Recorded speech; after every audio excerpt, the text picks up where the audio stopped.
And do you think it did come across as a snarky comment? Why don't you wear a suit? Why don't you wear a suit? You're at the highest level in this country's office and you refuse to wear a suit. Just want to see if do you own a suit? Oh, I'm sure it did. I know by the thousands and tens of thousands of comments I've gotten on social media, death threats, phone calls. I don't know how they got my number. I think the world took it as a snarky comment. That wasn't really my intention. Thank you very much for being with us. Thank you for talking to us. Yep. I wonder if I could begin by asking you, on Friday, why you asked President Zelensky, why don't you wear a suit? Well, first of all, thanks for having me on. We have been covering, obviously, the events in Ukraine since it started.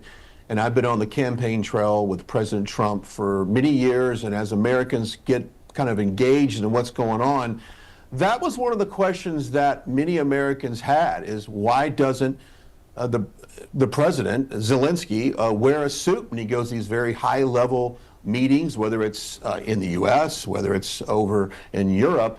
And when you look at the several dignitaries that seem to have a level of respect for their office, I just asked the questions that many Americans were asking at home, and that's kind of what I've been doing for a while. So I didn't mean to come off as a snarky comment, although I do feel like when Zelensky got out of the car and met President Trump at the West Wing, that's, if you probably saw, where President Trump mentioned that it looks like he got dressed up. So I thought I would ask him, why didn't he wear a suit?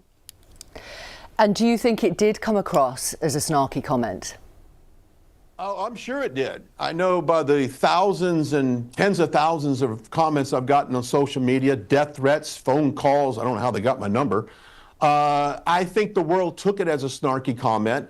That wasn't really my intention. My intention was just to see if he understood the level of respect that people have when they go into the Oval Office. Now, a lot of people will say, well, why doesn't Elon Musk wear a suit? Why does he wear a hat? Why does he take his kid into the Oval Office? Well, Elon Musk is in charge of saving, billions of dollars of taxpayer dollars going over to different, organizations. Zelensky has been given, some say, close to $300 billion in cash and military equipment. So I would think at that point, it does warrant him showing a little bit of respect. I said this earlier, Victoria, and I think it's very appropriate for this particular situation. Sometimes you can judge a book by its cover, and by his lack of respect for his attire did come across later throughout the interview when they got into that heated exchange with Vice President J.D. Vance and President Trump. But it was not my intention to spark that. I was just making an observation. A couple of things to pick you up on there, if I may, Mr. Glenn. The US hasn't given $300 billion worth of aid. I know President Trump has said it a number of times, but it's more like $119 billion, according to a think tank in Germany who actually tracks what goes into Ukraine. And in terms of your point about his attire, many people are saying, look, this is a guy at war. He's been leading his country bravely through this war against Russia for 3 years, and probably what he's wearing is the last thing on his mind. Yeah, and I agree with that. But to my point, the war is not in the West Wing and the Oval Office in Washington, D.C. The war is back in Ukraine. And let me be really clear on this, Victoria, because this is some of the hate that I've gotten online. President Trump, I just left the Roosevelt room. President Trump wants nothing more than peace in that region, wants to stop this war. Matter of fact, my first question, Victoria, was about his legacy going down as a peacemaker and someone who stopped a war and didn't start any wars that the U.S. got involved. So that was my first question. So, this is something that he wants to end. And to be honest with you, 2,700 people, Ukrainian men, and you know this, you report on this, die a day in Ukraine. And that is a concern of the president, and that is why he wanted to make this deal and stop the war. So I'd like to focus more on the peace aspect of this rather than a snarky comment, if you would, about his attire. And mind you, many Americans are thinking about this. Here's the deal. 99.99% of the people watching this interview right now did not vote in the 2024 presidential election. But they do want to see the war end, like we do as well. And so if people are so bent out of shape about my question about what he's wearing, I think the bigger picture should be, why didn't Vladimir Zelensky just go in, show a certain level of appreciation and respect for what we've given him? Now, we don't know really how much we've spent because no one can account for the missing military weapons and cash that's been brought there. So whatever think tank there in Germany is tracking this, from our side of things, we can't even get a clear accounting of that. But numbers aside, the goal here was to achieve peace. That's what we need to do. And I will say this, if Zelensky comes back to the Oval Office and he's wearing a suit, let me be the first person, Victoria, to shake his hand and to congratulate him and apologize for that comment. I'll be more than happy to do that. I mean, I'm sure somebody else has said this to you, but obviously when Winston Churchill went to see Roosevelt during the Second World War in the White House, he was wearing military fatigues. Was he showing disrespect? Well, I wasn't alive then. I wasn't there to watch that. You've got a view. I'm not going to comment that. But what I'm saying is, if you guys are trying to get this, it's all about the wardrobe, and that's what I've been the biggest excuse. Why isn't why aren't we talking about peace? 2,700 men, Ukrainian men, die a day, and we're going to argue about, well, Winston Churchill was wearing military fatigues, and is that okay? Elon Musk wears, a T-shirt, a jacket, and a hat, and brings his kids, and, I don't know why this is still an argument. I really don't. If it means that much to you guys, then, congratulations. You guys just made a deal with Zelensky a few days ago. And, he wore a tracksuit to meet your king there. Now, hopefully that wasn't offensive to you guys. But look, whatever. Let me ask you about something that President Trump has said tonight. He has criticised on Truth Social President Zelensky again, and he said America will not put up with it for much longer. What do you think he means by that? Well, obviously, I can't speak for the president.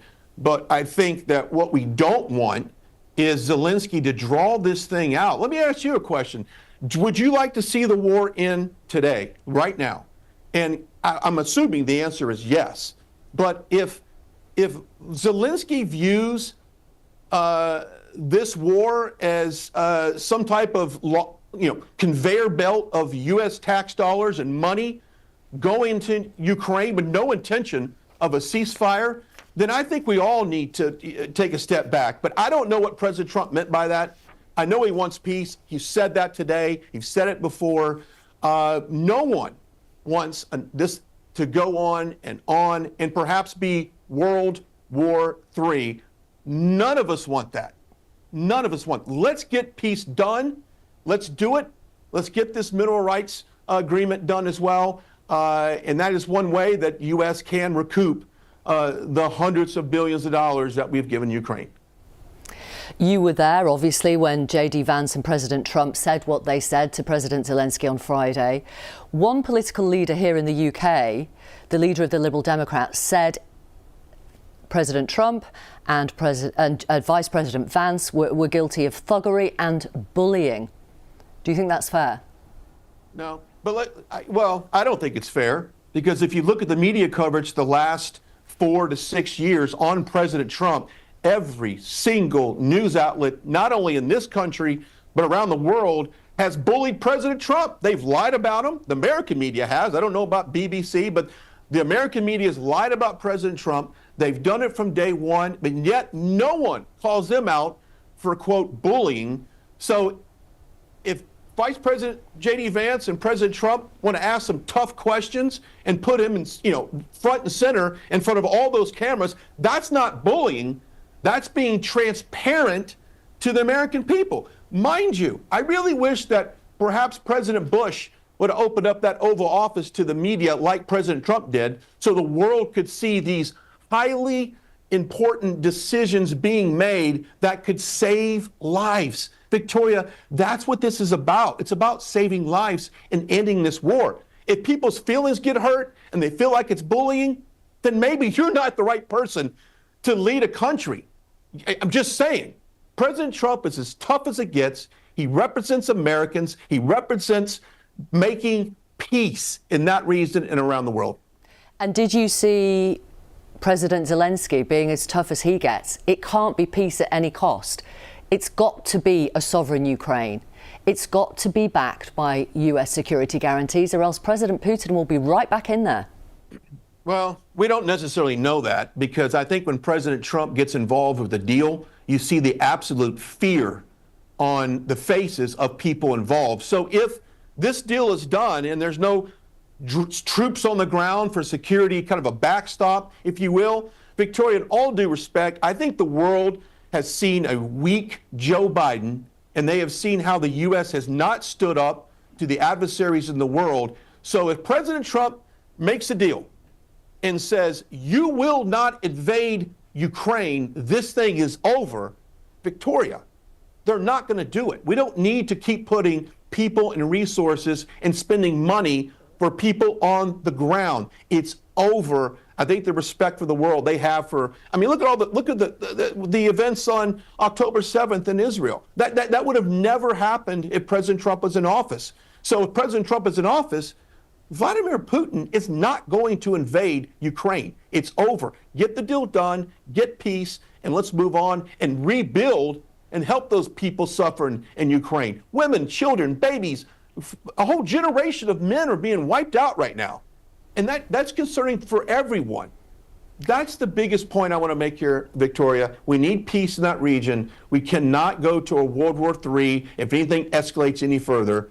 And I just pray that something will happen and we'll be able to stop this bloody war. Brian Glenn, thank you very much for talking to us this evening. Thank you. Thank you. Good night.